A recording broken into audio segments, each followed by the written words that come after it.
Hello everyone, my name is Divyansh. I am from IT branch. I am going to present my COA video assignment. The topic of my video assignment was peripheral devices, input output interface, input output ports, input output channels, and processors.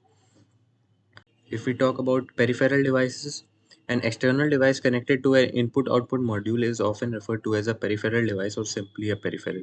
There are three categories of external devices or peripheral devices. Human readable device. These type of devices are suitable for communicating with the computer user. For example, uh, video display terminal, monitors, printers, keyboard. Second type is machine readable device. This type of device is suitable for communicating with the equipment such as the hard disk, the sensors. Now the third category we have of the communication device. This type of device is suitable for communicating with the remote devices. For example, a terminal or a machine readable device, another computer, USB. Diagram of an input output module. So in this we have a system bus containing the address line, data lines, and the control lines. Then we have the input module to which the system bus is connected, and then to there is the links to external peripheral devices in the input output module. Now, if we talk about an input output interface, an input output interface provides a method for transferring information between CPU and external devices. The input output interface resolves the difference that exists between the CPU and each external device. Now, if we talk about the function of an input output module, the control and timing, processor communication, device communication, data buffering, and the error detection are the functions of input output module. We have the diagram of input output module, and this we can see data registers, status control registers, and then the system bus connecting to the external device interface logics.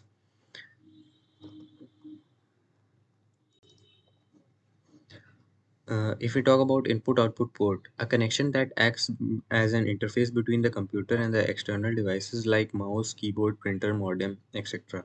There are two types of ports: internal ports and external ports. Internal ports connect internally while external ports connect external devices. The internal port connects motherboard to the internal devices like hard disk, internal modem, and the external ports connects the motherboard to the external devices like mouse, keyboard, printer, etc. And this is the diagram of an interface unit. On the one side we have the CPU, the other side we have the input output device. In this we have a data bus buffer, a control logic, and internal bus.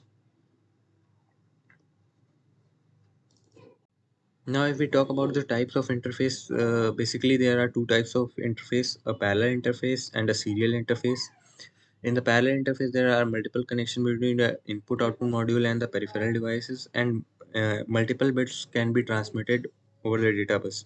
All the bits of the data word are transmitted simultaneously. In the serial bus, there is only one line to transmit data, and the bits must be transmitted one at a time. Because of multiple lines in the parallel interface, it is fast as compared to the serial interface.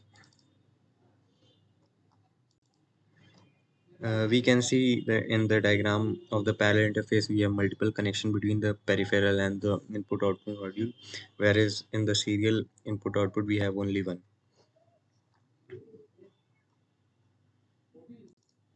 Now let us talk about the input output channels. An input output channel is or an input output processor virtually retrieves information from the CPU about all the input output related activities. It has a complete control over the device. It can also communicate with the CPU. Input output processor is a processor like CPU with limited number of instructions, and an input output processor has the ability to execute the input output instructions. It can also carry out the work of data conversion required by the input output device. There are basically two types of input output channels: selector channel and a multiplexer channel. A selector channel can handle multiple high speed devices.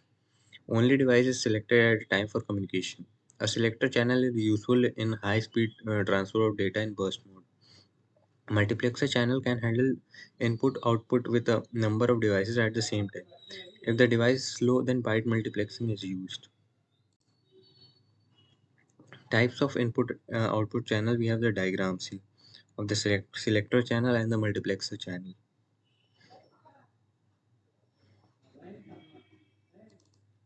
So this was all. Thank you everyone.